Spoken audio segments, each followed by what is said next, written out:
Right, okay, Shavua Tov, everybody.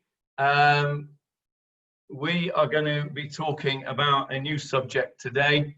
But beforehand, I want to spend a couple of minutes. Sadly, our prayers were not answered last week at the Shiur. On Friday, Rav Steinsaltz passed away, Zichrona Livracha. And I just want to spend a couple of minutes just putting into perspective the contribution that Rav Steinsaltz has made to Jewish education in his lifetime. I would go as far as to say that he is probably the most influential teacher of Jewish subjects, particularly Talmud, in the last 70 years. And I include the Art Scroll series in that. The Art Scroll series was a major step forward particularly for the English-speaking people. But you have to understand that Art Scroll was or is a massive organization, and there are many people involved, authors who write the very excellent work that Art Scroll has done, particularly in the Talmud. Rav Steinsaltz, as an individual, has achieved more than, in my opinion, has achieved more than any other single individual in terms of education, in terms of bringing Jewish subjects to the Jewish world. His original works were all in English and in Hebrew, I beg your pardon, and they have recently been translated into various other languages, including English. He started with his magnum opus, which was the commentary on the Talmud, I think back in the 70s. I certainly used it in the 80s, and we've been using it, all of us that have been at our Gemara share, we've been using the English version together. He was a prolific writer. He wrote Pirush on the Torah, which we use, Pirush on the Nevi'im, which we're going to use this morning, and various other topics. He's written a Pirush on the Rambam as well. A prolific writer. It would take a lifetime even to read all the stuff that he's written, never mind write it. And he has enabled a complete new generation of people to enter what is known as the Sea of the Talmud, and his loss is a massive loss, but his legacy will live on forever with what he has achieved and what he has left us to learn. So I'm dedicating all of my shiurim to Rav Steinsaltz's memory, because without him, I wouldn't be giving these shiurim, and without him, I wouldn't have half the knowledge that I have if it wasn't for the work that he has done. So when I heard that he had passed away on Friday, I did something which thankfully I've not had to do many times in my life, and I said the bracha of Baruch Dayan Ha'emet, and I said the complete bracha with Shem Umalchut. I said the full bracha using Hashem's name, because although I never met Rav Steinsaltz, I felt that he was a prime teacher of mine. I never had the honor and privilege of meeting him in person, but I felt that he was a prime teacher of mine. And the halacha is that when your main teacher, when your close teacher passes away, it's like, God forbid, a parent passes away, and you're to say the bracha of Dayan Ha'emet with Shem Umalchut. And I said that on Friday,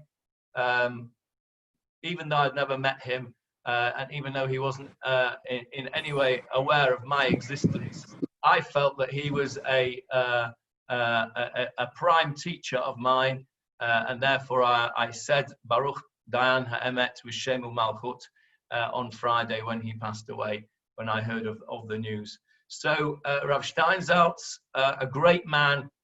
We should all use his work, and we should make it that his legacy is even greater by using his work and increasing our own knowledge and understanding using the work that he put in. Yes, Johnny.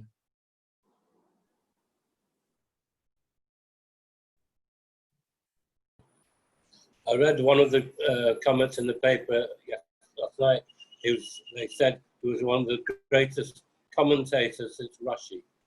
Yes, I also heard that. I didn't read it myself, but I heard somebody quote it. I also heard somebody quote the Times. I don't know whether it was the New York Times or the Times of London, but somebody quoted that said in the Times that he was one of the greatest intellectual minds of the 20th and 21st century. Physician and physics and maths. Yeah, I think he had a PhD in chemical engineering or something. He was about to Teshuva as well. He was indeed, yeah. Which he was incredible career. Johnny, he was brought to South Africa to come and talk at the Board of Deputies conference, and we went to listen to him. I'm afraid he wasn't a good orator because he mumbled a lot of what he was saying. I never had the pleasure of hearing him. He did come to Manchester on one occasion, but sadly, there were demonstrations against him because, well, we don't need to go into the politics of it, but he wasn't universally accepted. He wasn't accepted in the Haredi world universally. In fact, his Gemaras are not allowed in most of the Haredi yeshivot, but we don't need to go into the negative aspects of it today. So, on that note, that brings me actually to another issue that I just want to preface this shiur with, and it's relevant to the shiur, and that is this. A friend of mine made Aliyah last week from Manchester, and I went on Friday to take them a few little goodies for Shabbat. They're in Bidud, so I didn't know if they'd be able to get out, so I went and took up a few things for them. And we had a little bit of a conversation, and we were talking about what I'm doing, blah, blah, blah. And we were talking about, we got onto the subject of these shiurim, and I told him that what we'd been learning about Pesel Micha, and I told him a little bit about what I'd said. I told him a little bit about what David had said in his shiurim. And of course, he was a bit shocked, as I'd expected him to be. That's why I told him, of course. And then I said, well, you know, if you'd like to join, you'd be very welcome. We're starting a new subject on Sunday. We're starting the subject of Pilegesh Bekiva. And he said to me, why are you only learning negative things? Why don't you learn something positive? Why don't you learn about Binyamin, Yosef, Yehuda? And I said, well, we're just going along through Tanakh. The series started as a Jewish history series, and we're just going through Tanakh. We're going through Jewish history. And that's where we're up to. I mean, I can't help it if the stories are all negative. And then I thought about it through Shabbat. And then we went and said Shabbat Shalom and everything else. And then I was thinking about it over Shabbat. And I was thinking that if you look through the Torah and you look through Tanakh, it is almost all, not all, but it's probably 80% bad behavior. Start at the beginning. Adam and Chava, they sin. Cain and Abel. Cain kills Hevel. Next thing we get is the flood. Why did we have a flood? Because God said, these people are so bad, I'm sorry I even made them in the first place. And then we get the Tower of Babel. More bad behavior. And then we have a little bit of I don't know, an oasis in the bad behavior. We see the beautiful behavior of Abraham Avinu, who we have very little to criticize in Abraham, and in Yitzchak, very little to criticize in Yitzchak. Yaakov, well, you know, we could find things that were difficult to explain, let's put it that way. And then we come to Yaakov's children who wanted to sell their brother and kill their brother. Yosef himself, we have some difficulties with the way he treats the people in Egypt. And then, of course, we come to the people themselves through 40 years in the desert, and all we see is Am Kashei Oref. We're a stiff-necked people. We make a golden calf. We have Korach. We have the spies. We have the episode at Kivrat Ta'ava with the moaning about the meat. Then we moan about water. And then we come to Sefer Yoshua, and we find the story of Achan, where he takes the stuff that he shouldn't take. We've done all this. And then all the way through Sefer Shoftim. And with few exceptions, most of the stories, and wait till we get to Pilegesh Begiva, this is a real belter of bad behavior. And then we're going to go into Shmuel. Shmuel is another oasis in our history. When we get to Sefer Shmuel, those of you who have learnt it with Shelley will already have some insight into that. Shmuel is another oasis in this bad behavior. But generally speaking, 70–80% of our Tanakh is bad behavior. And this conversation that I had with this friend of mine on Friday made me think about this. How can we explain, why should it be that our holy writings, our Torah, our Tanakh is so full of our bad behavior? And of course, I'd said to him on Friday, and you've heard me say many times, you know, Oliver Cromwell, warts and all, we can learn so much more from bad behavior than we can learn from good behavior. But it's still a question, really. And really, if you look through Tanakh and you learn through Tanakh as we are doing, we will come to the end of, when we get through to the end of Tanakh, and we look at the time period of the times when the Bnei Israel have occupied, well, even before that, from the time of Yetziat Mitzrayim all the way through to the destruction of the first temple, which is basically the Tanakh time period, we'll see that most of the time we were not very successful either as a sovereign people nor as a people of God. And it strikes me as very obvious when you stop and think about it, that most of what we read in Tanakh does not make comfortable reading. And I'm very interested to hear what everybody's got to say about that. And I can see Helen's got her hand up there. We'll come to you in a second, Helen. But it strikes me as something which is very important, and that is if you were writing a history book about your own family and about your own people, you would tend to gloss over the less pleasant parts, and you would concentrate on the better parts. I mean, that's natural. You know, that's a natural instinct, is to try and gloss over the bad bits of your own family. But we don't do that. We concentrate on that. And I think it's very, very noticeable when you stop and think about it, that is the case. And I'm interested to know what everybody thinks about that before we go into what is probably one of the worst periods of our time in chapters 19 to 21 of Shoftim. So I'm gonna start with Helen. Helen, unmute yourself and tell us what you think. It's called Human Nature, and that is the beauty of it. If it's going to be a guide to life and how we should live our lives, we need to know about the bad side of our human nature so that we know how to choose the good side of our nature. And I think it's the whole beauty of studying it is it's warts and all, as you often say. Actually, almost word for word, that's what I said to this friend of mine on Friday afternoon as I was stood at his door in his quarantine. And I said to him, almost those words, I said, look, you know, the Torah is not a history book and it's not a storybook. It's a book. And I think I actually use those very words, a guide for life. So, yeah, I agree entirely with that, Helen. Stanley, what have you got to say? What is interesting, you mentioned of Yitzhak, that Yitzhak, nothing bad to say about Yitzhak, but he didn't recognize whom he has to pass the legacy of Jewish people. He want to pass it to Esau because Esau makes better food, bring him all this stuff. It's number one, that is no good.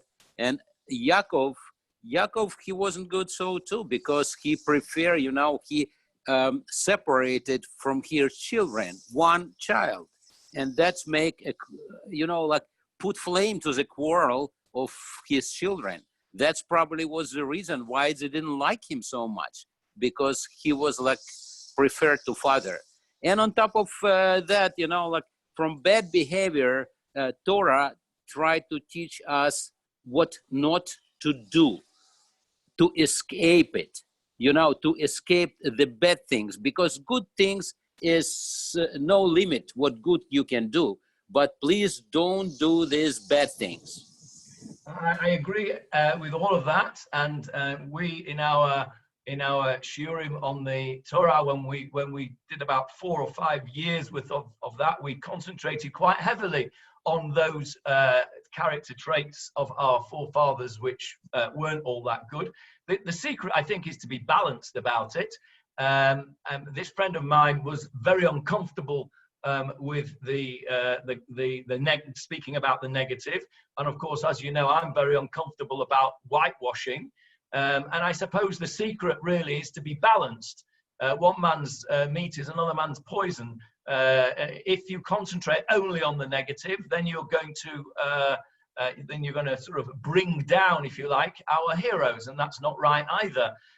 If you're going to concentrate only on the good and pretend that there's no negative, then we're making saints out of people, and that's not what we do in Judaism. That's a very Christian thing. So I think I agree with everything you've said, and it's a question of balance. I think that I sometimes I'm less balanced than I should be, and I concentrate perhaps too much on the negative. And I think the reason for that is that that is a reaction. To every action, there's an equal and opposite reaction. In my education, in my Jewish education, I was subject to whitewash, and it never ever sat well with me, even when I was a kid. And so now I think, where now I'm in the position of doing the teaching, I think perhaps that I would accept that perhaps sometimes I am concentrating too much on the negative, but I've got people like Paul and Hillary to keep me on the straight and narrow. Yes, Howard. I think we're all likely to say more or less the same thing, but the thing is this: it's not about family celebrations, it's didactic, and everybody knows that most of the time most people behave well, but these are warnings about how some people fall below that standard, and it's as I say, a warning not to fall into those traps. So I don't object to the emphasis on what goes wrong. I think it's important. Johnny, this is Sharon. Yes, Sharon. I don't know how to get in the queue for a comment. Am I okay now? Yes, you go ahead. Oh, we were talking about this yesterday morning, actually, Shabbat morning, how other historians, now we have a concept of what history should be, but in all the evolution of humanity, history has generally been whatever the ruler says it should have been. Even Josephus, who was taken into captivity and taken to Rome, was writing much of what the Romans wanted him to write. And I think that the mission of the Jewish people, at least as set out in the Torah, was not about individual salvation, but was about a national mission to create a society of justice. And that we were only going to be allowed to do that in a piece of land on condition that we were able to create a society of justice as a community. And I think that the kind of history that we're reading is the kind of history that provokes the conversation of citizens, not consumers, but citizens, who must have a conversation about how to create a society together. It's a communal effort. And so that the history of Tanakh and much of what has been recorded afterward is there to help us maybe succeed in our own sovereignty to build and work toward justice in a human community. And whitewashing doesn't do that. Thank you, Sharon. I think that's a brilliant summary. If you, those of you that heard it or have listened to the recording, those of you who haven't, I suggest that you go back and have a listen to the shiur that we did on before Tisha B'Av, or maybe it was on Tisha B'Av, about the, I think it was on Tisha B'Av, we did it on the prophecy of Zechariah. And in that shiur, we spoke exactly about that subject, about how our whole mission in life, the whole reason that we had a Beit HaMikdash, the whole reason that we were in this land, was to set up a society of social justice. And without a society of social justice, we couldn't survive. And as we will see when we start this subject in a minute or two, we will see that what happens when you don't have a society of social justice. So yes, I think that's a brilliant summary, Sharon. Thank you for that. Yes, Hilary. Johnny, just one thing. It's the same the world over. If all the news was dog bites man, nobody would be interested. As soon as it's man bites dog, the wrong way, people are interested. And that's how we learn. That's how we learn from our mistakes. Absolutely, 100% agree with that too. Okay, Michael, are you waving at me, Michael? Or yes, yes, I am. Go ahead. Look, the Torah is like a newspaper, and going further to what Hilary says, no news is good news. So it's a newspaper article. Without, if everything was good in the Torah, who would read it? Because there's no scandal. Exactly. Yeah, well, yeah, I think that's true to a degree. The problem that we have had is not with the Torah, of course. The problem, no, not we have had. The problem that I have had, and I think that many of you, I think are in sympathy with me on this. The problem that I have had over the years is that it's not what's in the Torah; it's how it's interpreted and how it's put forward to us by our teachers. And I feel that education is lacking. Jewish education, generally speaking, is poor. My Jewish education, generally speaking, was poor. And I believe that we do a disservice to our people when we teach childish Judaism to adults. You have to teach childish Judaism to children, but when you become adults, you then have to have a maturity about you and understand that things are not all black and white. It's not cops and robbers. These people are very good and these people are very bad. There is good and bad in everybody, including our heroes. And as I said before, Christianity is a religion of saints, not Judaism. Right, so let's move on and start what is a distressing story on anybody's account. We're going to be learning the last 3 chapters of Shoftim. Those of you who haven't actually read the chapters, let me say something unusual, and that is don't read them ahead of it. Let's read it, as it were, with fresh eyes, not knowing the end of the story. Those of you that have already know the story, or all have read the 3 chapters, try and put what you already know to the back of your mind, and let's do what we do best in this shiur, which is analyze the text with fresh eyes, using our own interpretations rather than being influenced by what we already know. So let's start by saying, before we actually read the psukim, let's put it into historical context. This is the last story in Sefer Shoftim. But like the previous story of Pesel Micha, it is not chronologically at the end of the period of Shoftim. It is, again, like Pesel Micha, it took place towards the beginning of the period of Shoftim, shortly after the death of Yehoshua.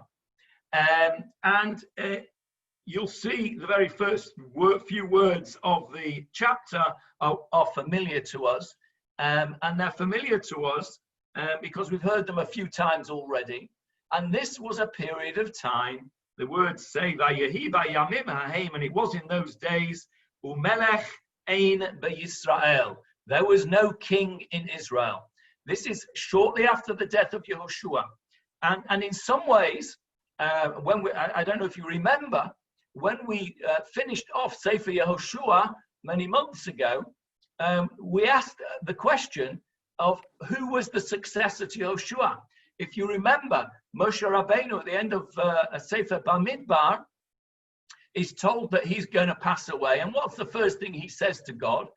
He says, don't leave the people as a flock without a shepherd. You must appoint a successor to me. This is what Moshe Rabbeinu says to Hashem.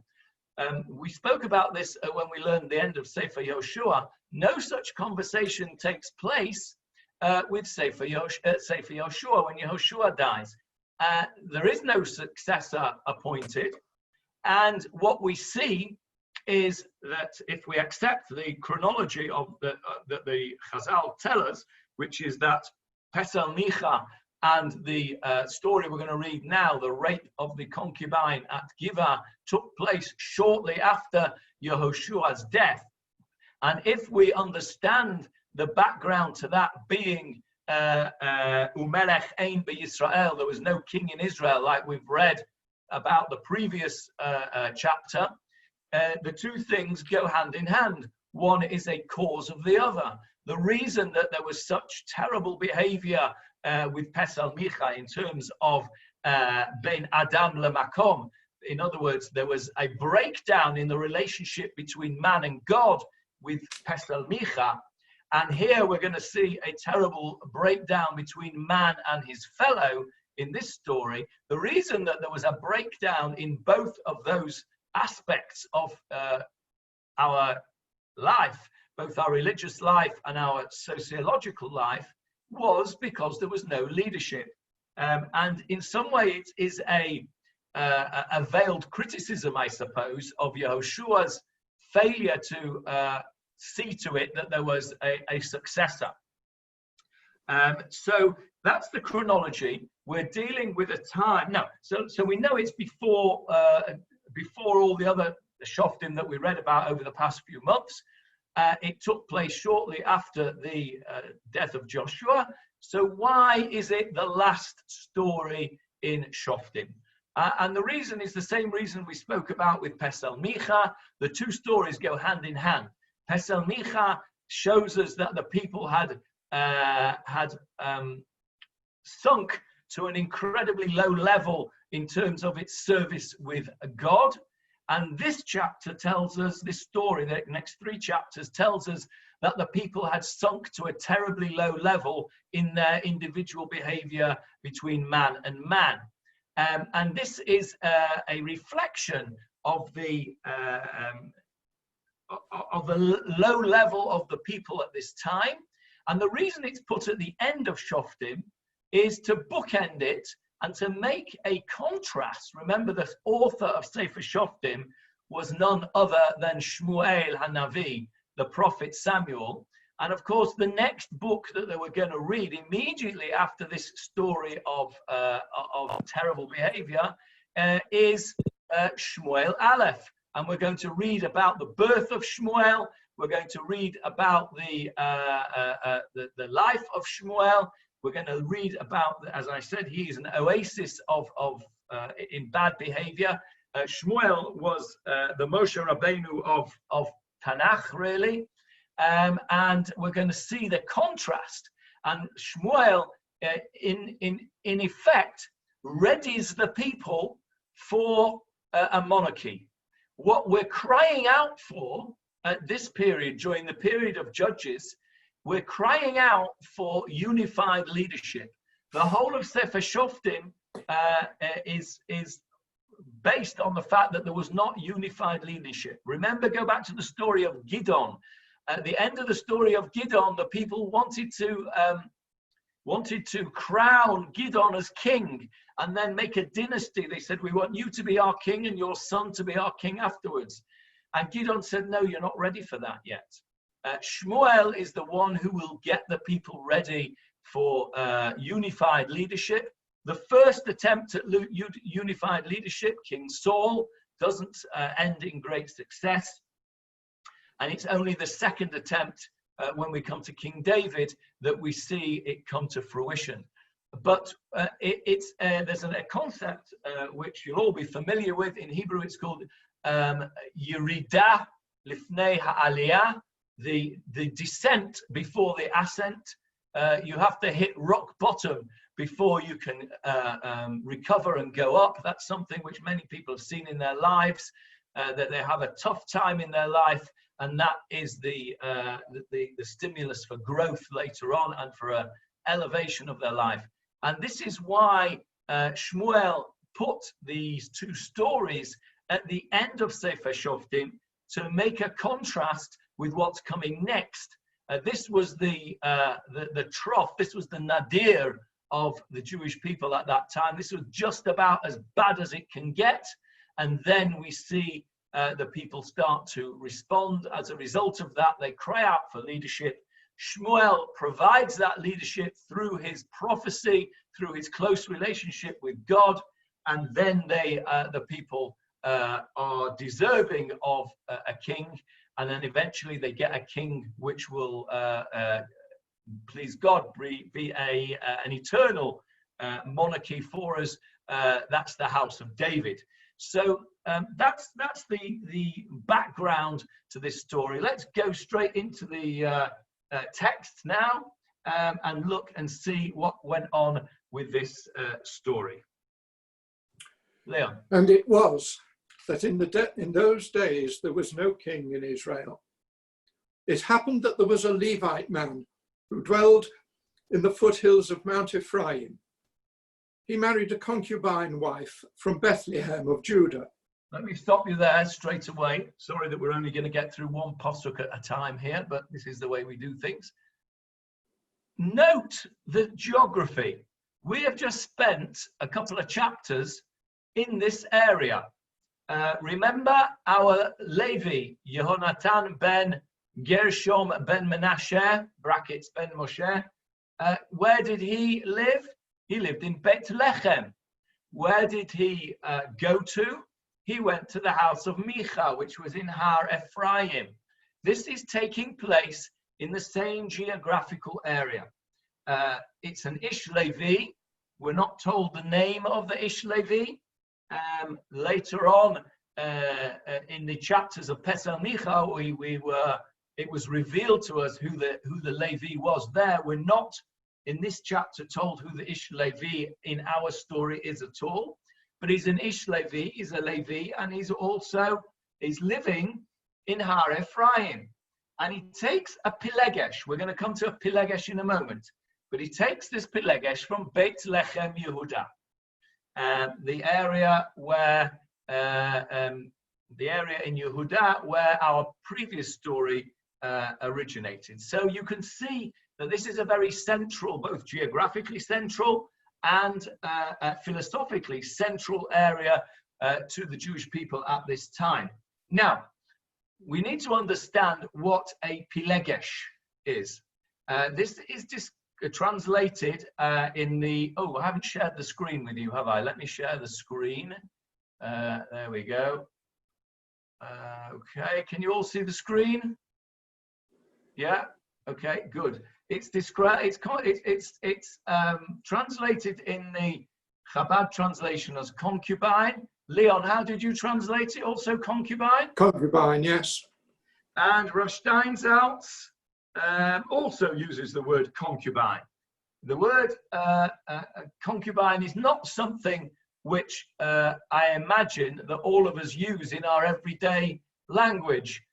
if I were to ask you all, when was the last time you used the word concubine in a conversation with somebody, you'd probably struggle to tell me when that was. It's not a particularly, Philip, you might not, but everybody else would.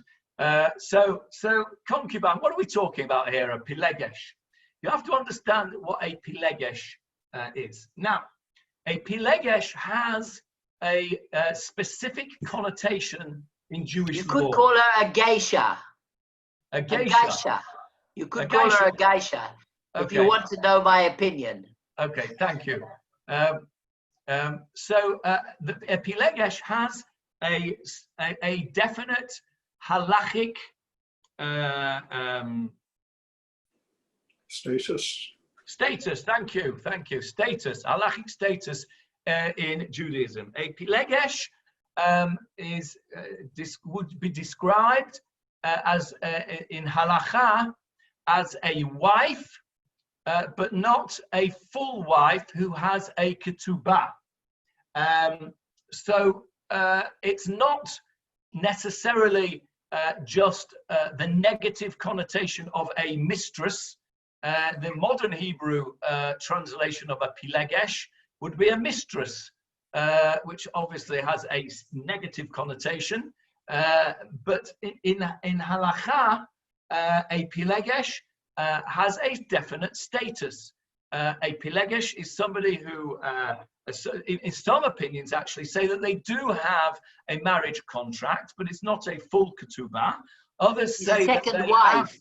Johnny, she's a second wife. She's a secondary wife. I won't say necessarily a second wife, but she's a secondary wife. In other words, she's a wife of a lower category than the main wife.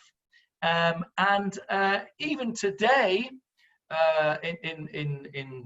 in halacha, there is a position to take a Pilegesh, to take a secondary wife, to have some kind of secondary wife. We know that since the Gezerah of Rabbeinu Gershom, the decree of Rabbeinu Gershom was that an Ashkenazim, at least, do not have more than one wife.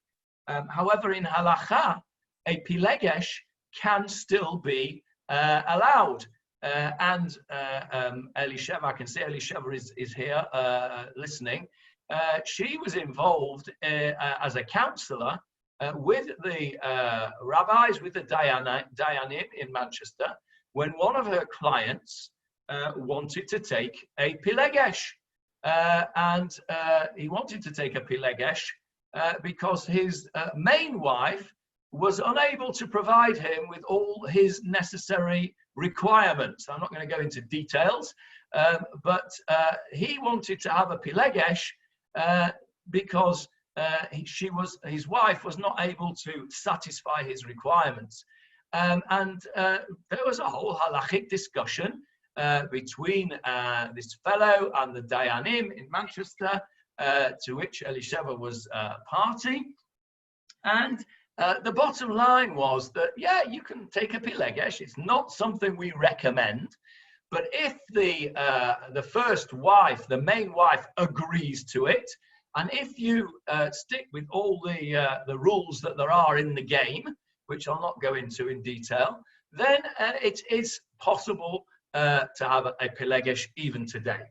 So this Pilegesh that we're talking about here is some kind of secondary wife. So there's some kind of relationship going on here. This is not just prostitution.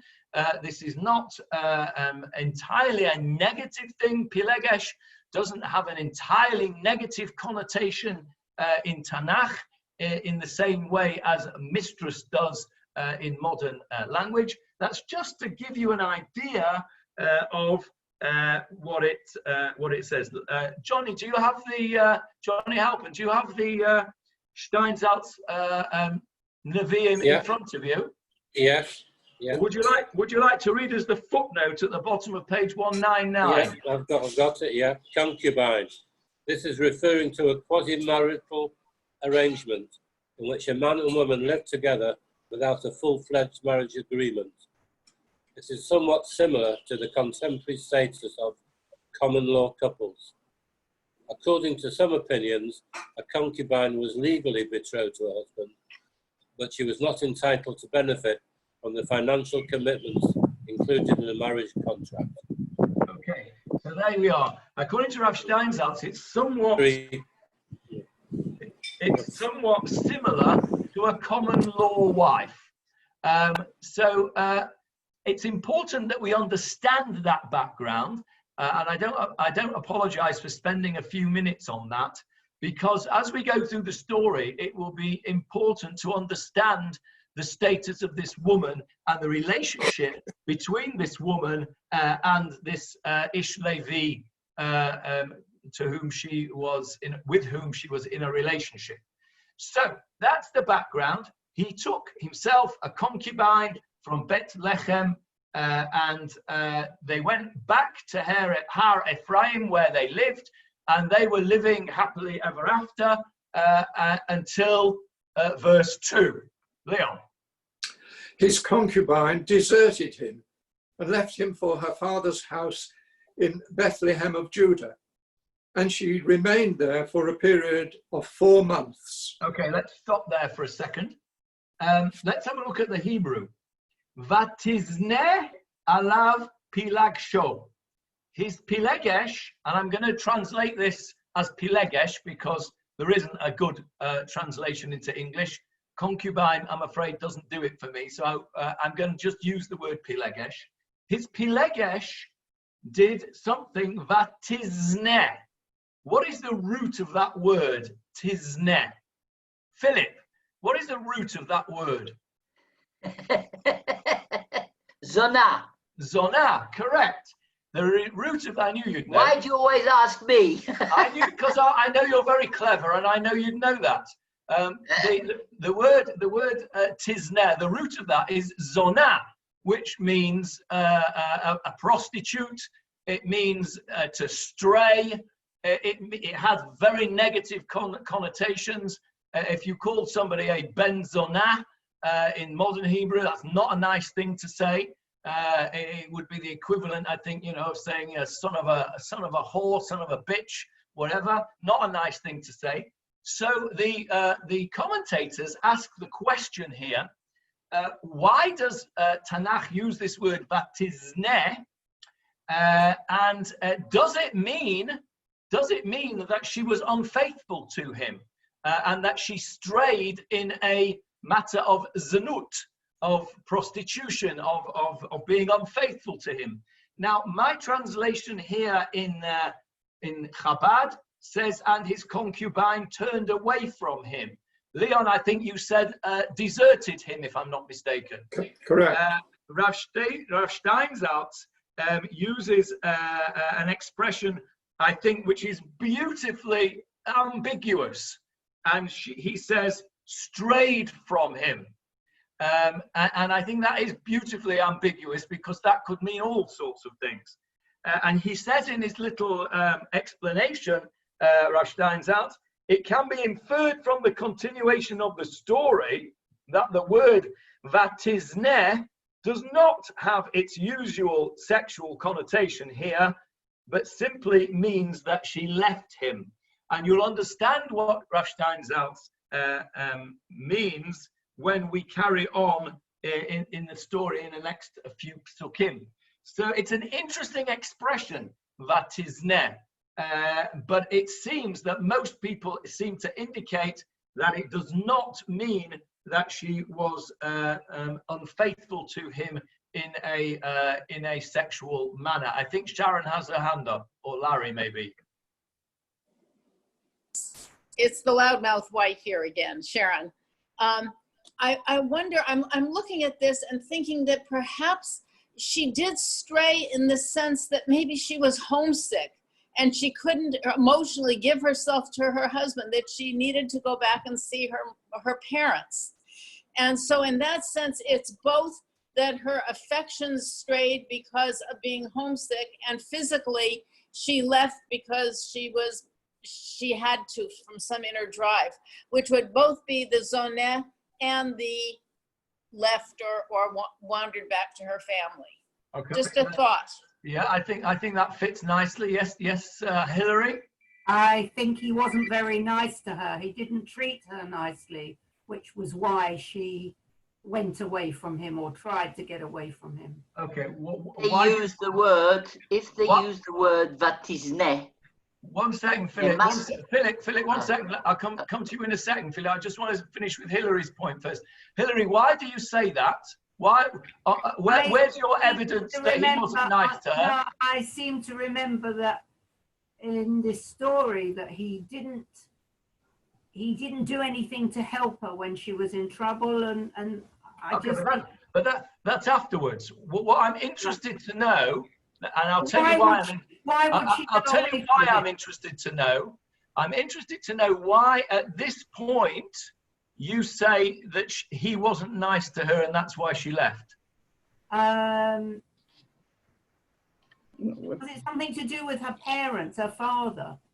I would suggest that the reason that you said that, Hillary, is that that's what you were taught, because that is the explanation that most of the Mefarshim give, and I think actually that they give that explanation probably on the basis of how he treats her later on, exactly what you said.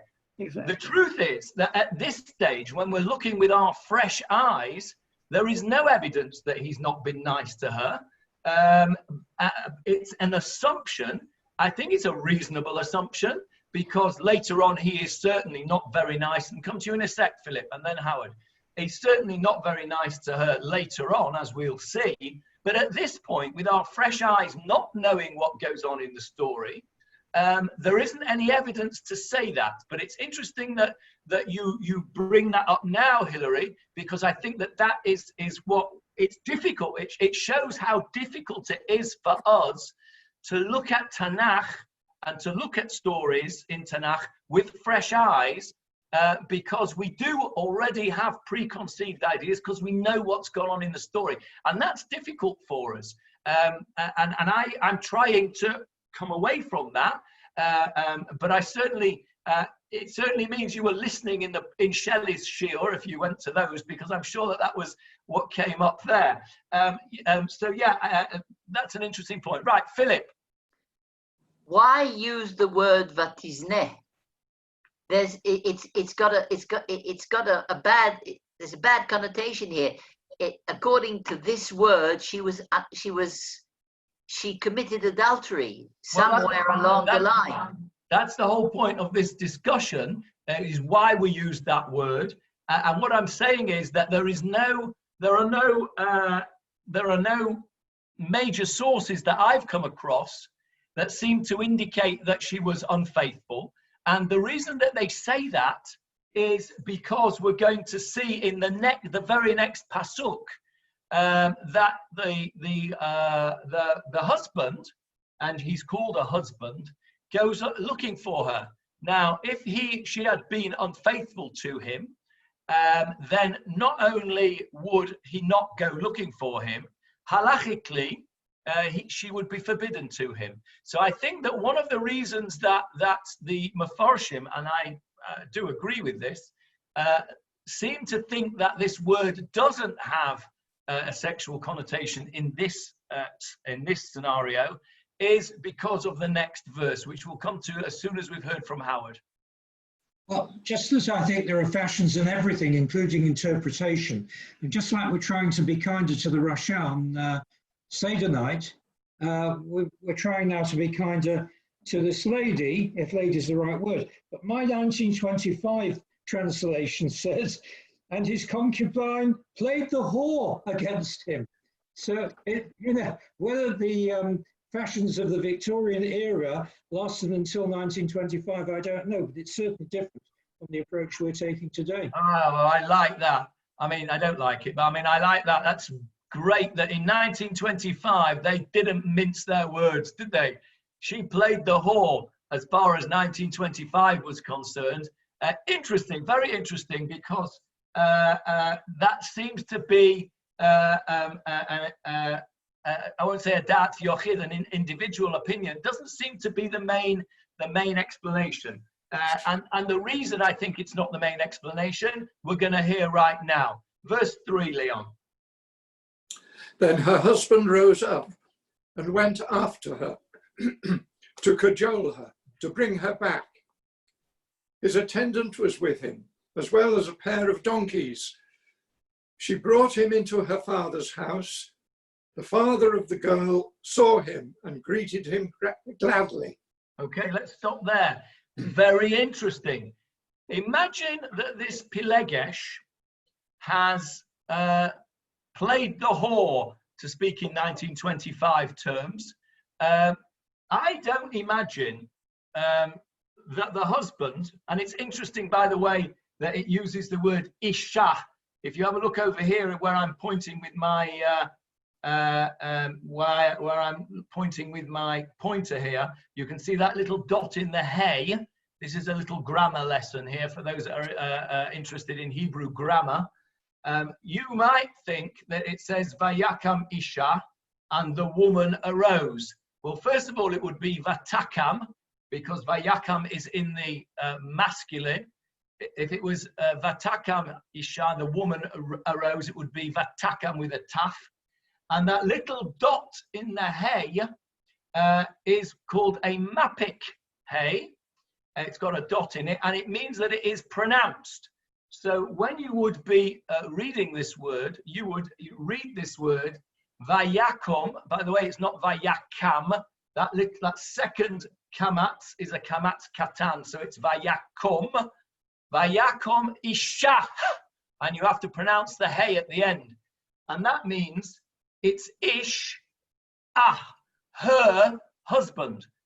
The hey at the end with the dot in it is what's it called? It belongs to her. What's the word? I can't think of the grammar word to it. Mapik hey. It is a mapik hey. We said that, but it's a Possessive. Possessive. Thank you. Possessive. Genitive. Thank you. Possessive. That's the word I was looking for. The mapik hey is a possessive.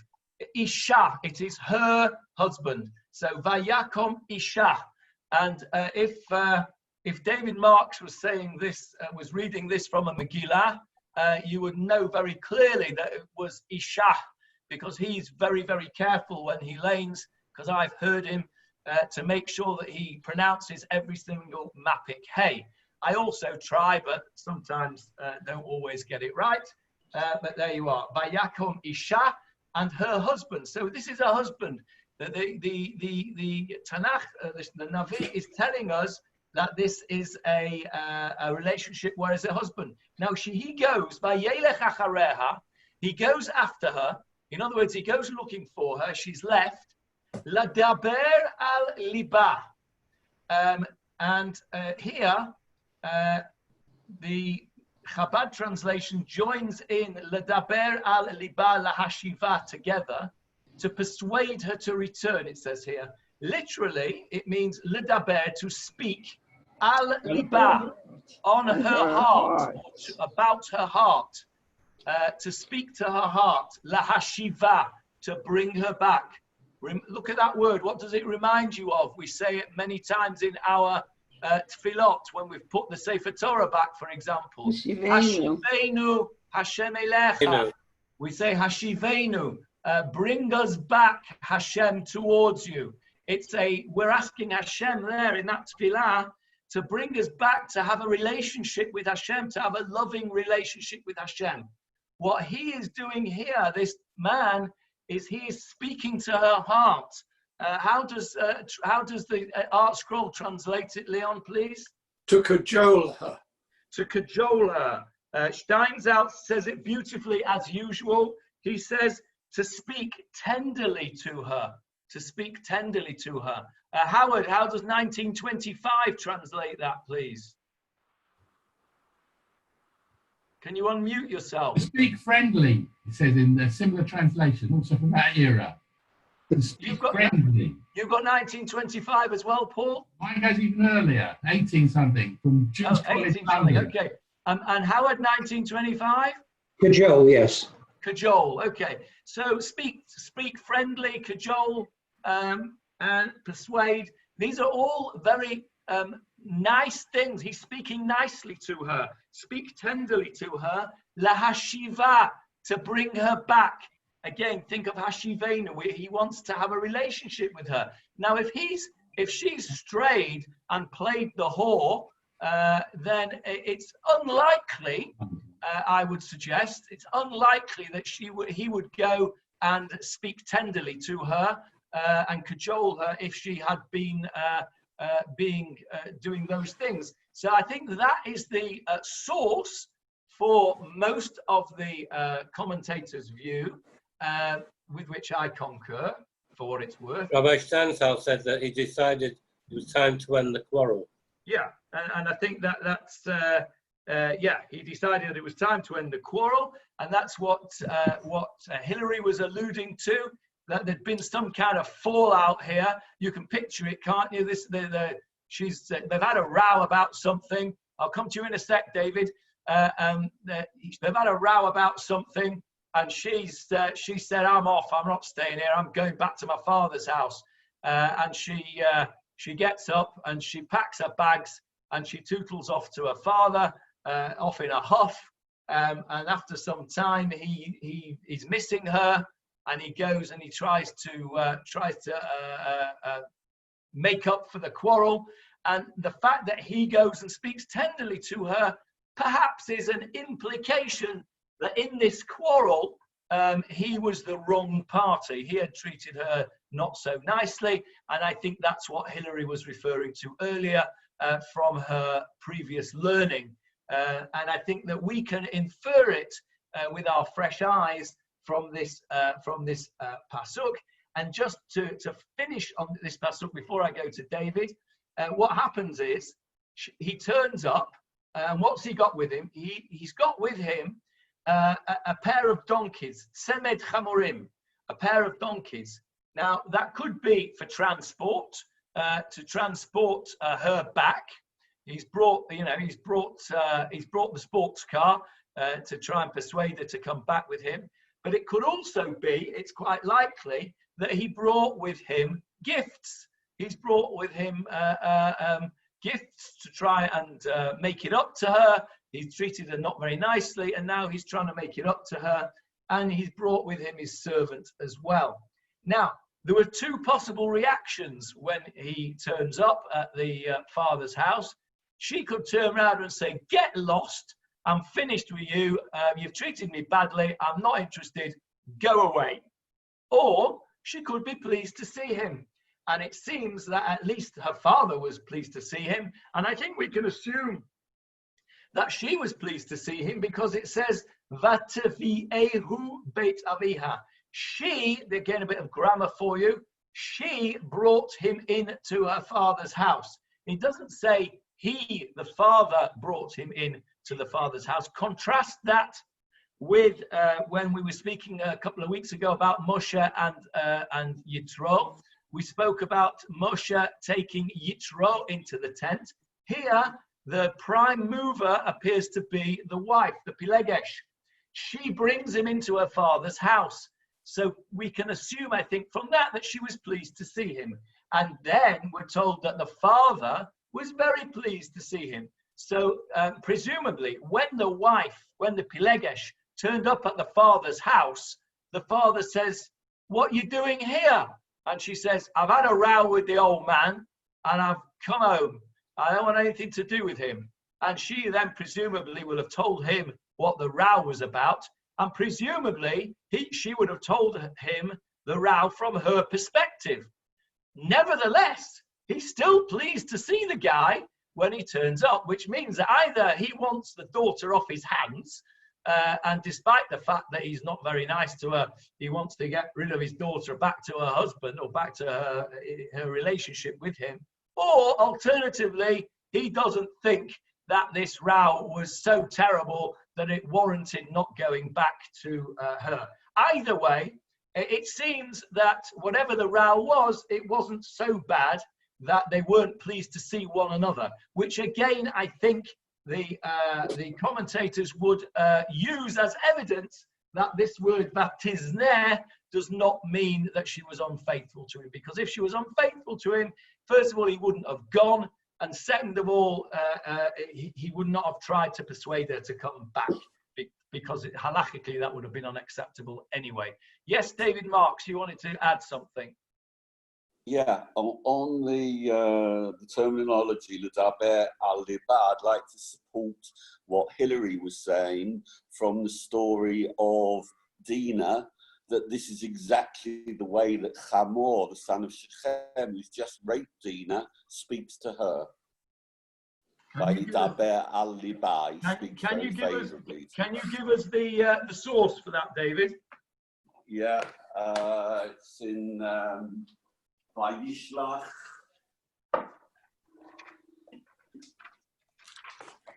So it's Bereshit.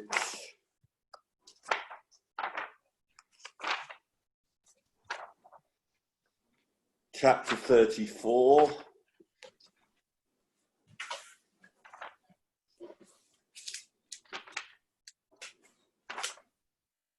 Chapter 34, here we go.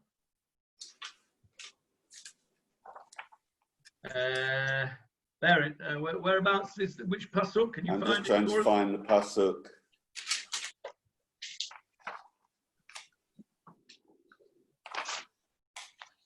Yes, I've got it. Here we go. It's verse 3. Verse 3 says, we're talking about Shechem here, who has kidnapped Dinah. Vatidbak nafsho bedinah bat Yaakov. And his soul clung to Dinah, the daughter of Yaakov. Vaye'ehav et hana'ara.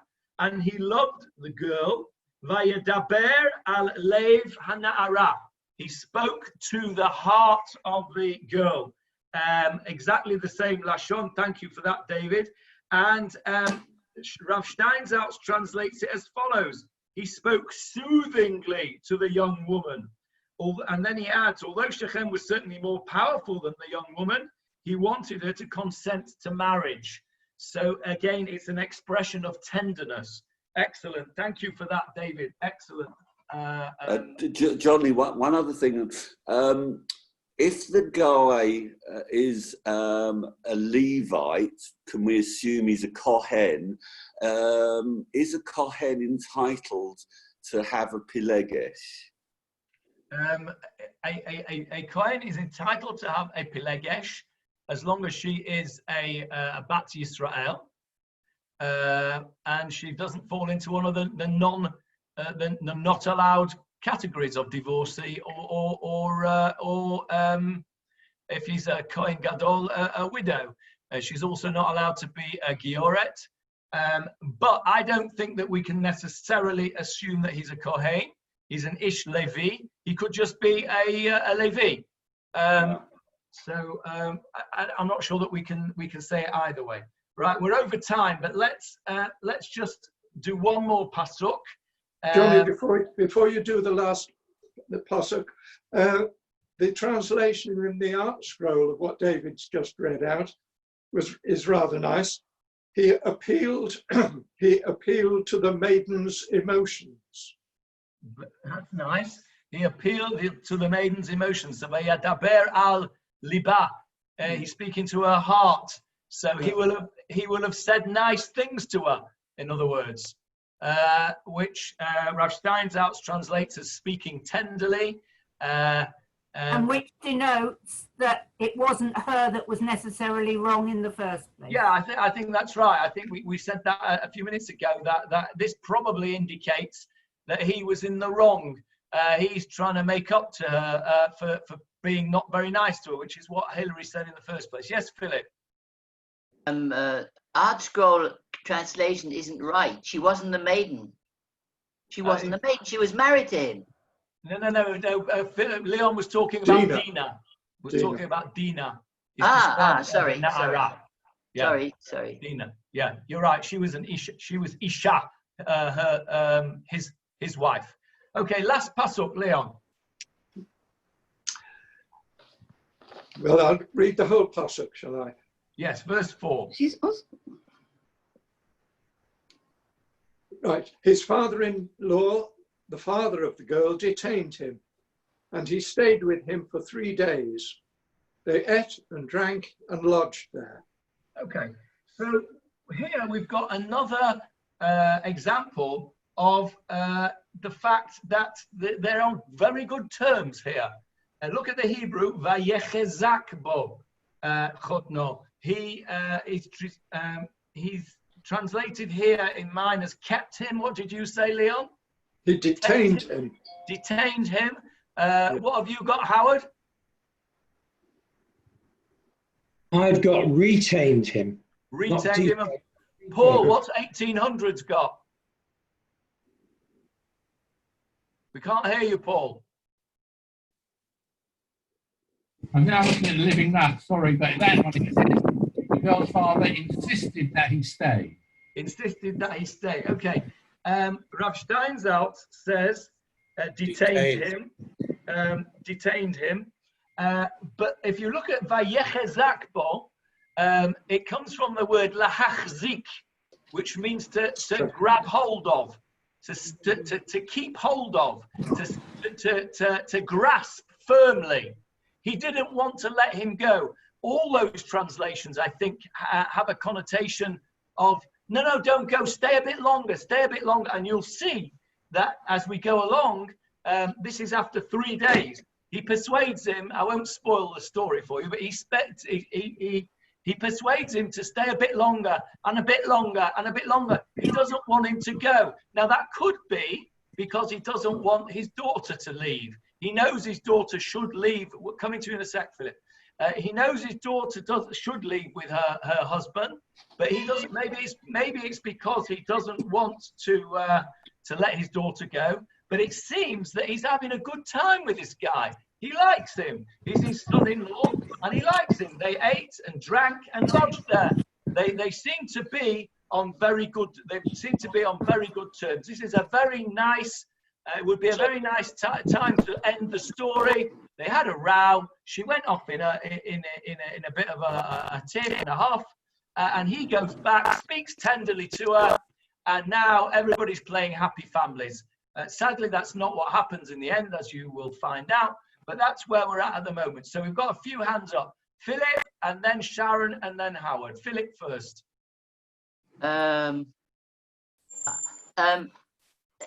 Vayechezak bo, I think, I'm not sure, but I think it's the same word, which means to hold back by force, that was used when Yaakov fought with the angel, and the angel held him by his heel.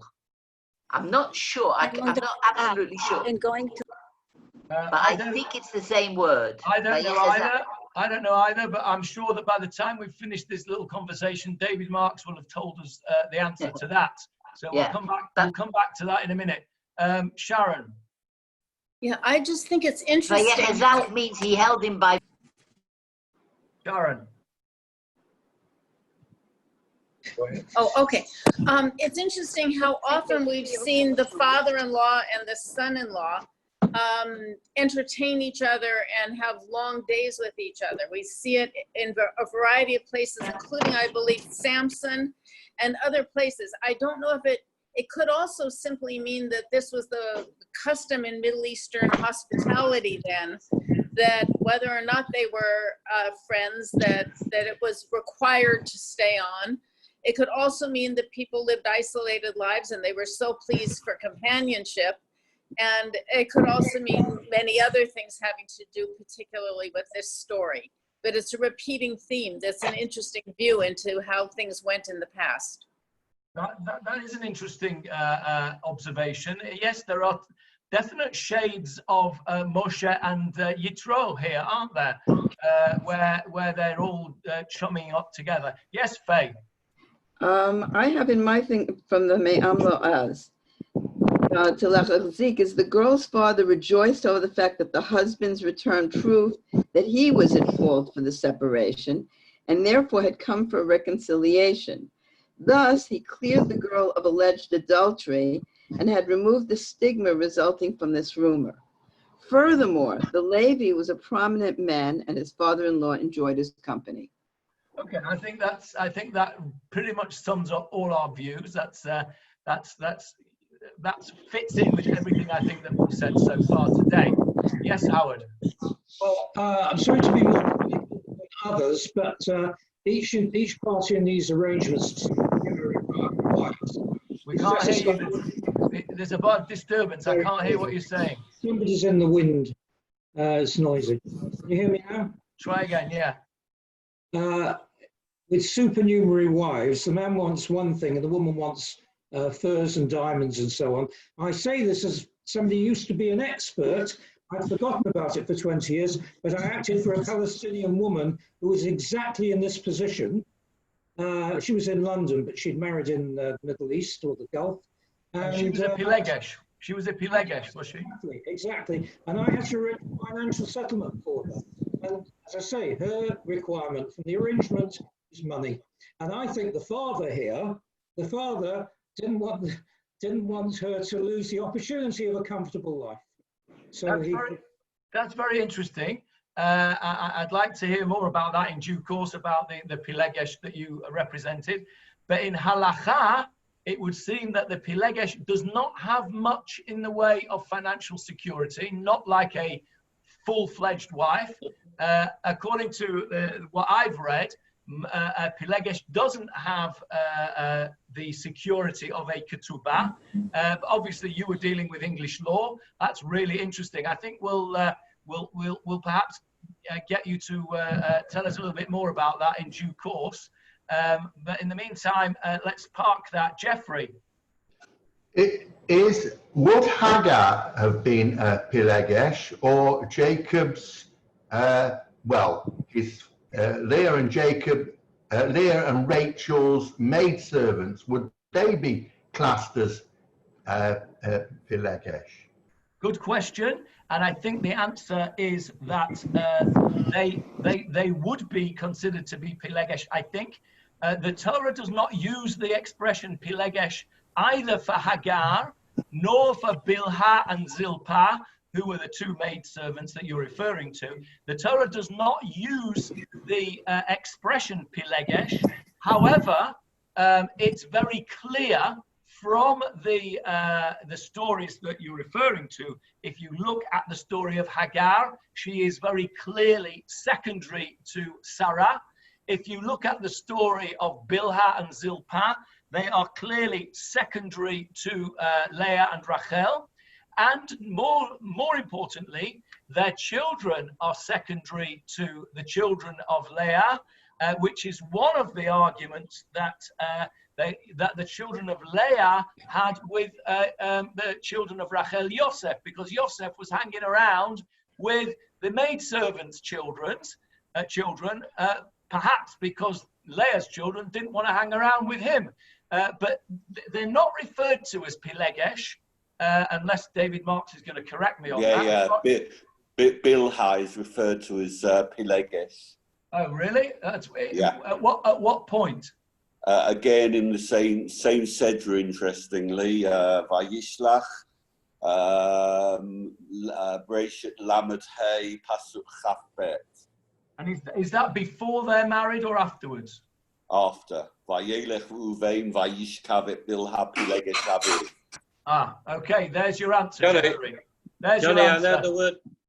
I know, Johnny. One second, Johnny. One second, Johnny. Let me just finish answering Jeffrey. There's your answer, Jeffrey. They were, I'd forgotten that they were referred to as Pilegesh. They certainly were Pilegesh in effect. And at least one of them, Bilhah, was referred to as Pilegesh, as David has just pointed out. And therefore, we can assume that both Zilpah was as well, and probably Hagar as well initially. Remember, however, after the death of Sarah, Abraham takes another wife called Keturah, and many of the rabbis say that Keturah was in fact Hagar, whom he then, if you like, upgraded the status to full-fledged wife. So they were definitely the status of Pilegesh, and as David has just pointed out, the Torah actually refers to one of them as Pilegesh. Thank you again for that, David. Yes, Johnny Halpin. I remember the word Pilegesh from Rabbi Balkin, translating it as concubine. I knew it was in the Chumash somewhere. Yes, it is. Yeah, but Rabbi Balkin translated it as concubine. That's why we learned it. How did he translate in Pasuk 2 how long she was away? Vatihi Sham Yamim Arba Kadoshim. We didn't actually do that. So, yeah, there's a difference of opinion. John is asking the question here. Vatihi Sham Yamim Arba'a Chodashim. So she was there. Yamim means days, or it can also mean a year. So there's a machloket as to how long she was away. Some say, the majority of the opinions say it was 4 months. There's a minority opinion that says it was 16 months, that it was a year and 4 months. I'm going with 4 months because I think it fits the story better. Yeah, okay. Yes, Philip. And I thought that it was the same thing, but I found in Vayishlach, Lamed Bet, Pasuk Kaf Vav, Vayiga Bekaf Yerecho. The angel just touched his foot and he injured him. Vayechazak here means that the father of his wife held him by force. No, I don't think so. Vayechazak is much stronger. I don't think so. I don't think it means by force. I think it means that he implored him to stay. I don't think there's any element of force here because they sit down and they drink together, they eat together, they have a good time together. There's no element of force here. You're right, he detains him forcefully, but not force as in against his will. In other words, he forcefully persuades him. It's like, when your daughter comes to stay, Philip, right? You don't want her to leave. You say, oh, please, just stay another day. You don't have to go now. Stay another day. We'll have a nice time. We'll go to the pub, whatever. You're forceful in your persuasion of her, but you don't physically restrain her. So I don't think that V'yechazak here means physically restrained. I think it means forcefully try to persuade him. And of course, he acquiesces. He stays for another couple of days. So I think it means forcefully, but I don't think it means by physical force. Yes, Morris, you wanted to say something. Chazak. Correct. Strengthen yourself. Well, obviously, the father of the damsel liked the bloke. It wasn't just that he didn't want him to leave because he loved his daughter. He liked the guy. He said, "Stay around a while, and we'll drink some wine together, and we'll have a good time."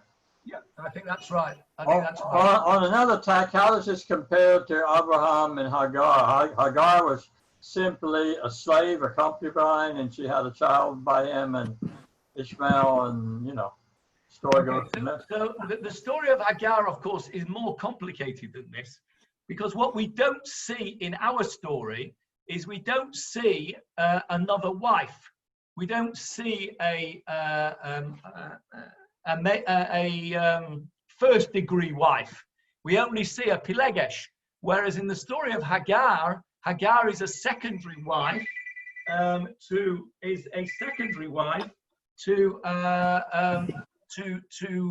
Sarah, and of course Sarah is mean to Hagar and tells Abram to send her away. So there's a complicating relationship there which we don't have.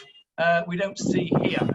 Okay, so let's stop there because, as usual, we've gone well over time. Oh, we've got Michael, Anita. Sorry. I wanted to ask. It says Vayakam Isha, her husband. Was a concubine considered? Was he considered her husband even though she was a concubine, or were they married? Okay, so I think that's the ambiguity here. She was officially a concubine, but I think the relationship was more close to that of a husband, because he's described as a husband, and the father is described as a father-in-law, and I think that gives us the clue that this was a close relationship between the two. She's described as a Pilegesh, but he treats her, at least at this part of the story, he treats her. You'll see later on it's not quite so straightforward, but at this part of the story, he's treating her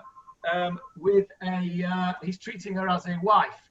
So that, I think it's definitely relevant that it uses the word Isha, her husband.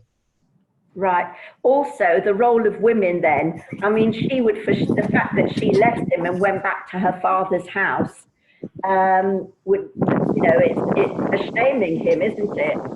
So obviously her father, she'd be damaged goods, wouldn't she? What would he do with her if she didn't go back to him? That's a good point. She is damaged goods. Yeah, you're right. That's a very good point. So maybe that's why he was so keen that he came back. So he's not lumbered with an alter idol. Yeah, that could well be. But I actually think that Morris's point that the guy liked him is also true. I think, you know, there may be a combination of factors here going on. All right, let's call it a day there. We will now next week. Let me stop recording because this next bit is not relevant to the thingy, so we'll just stop recording.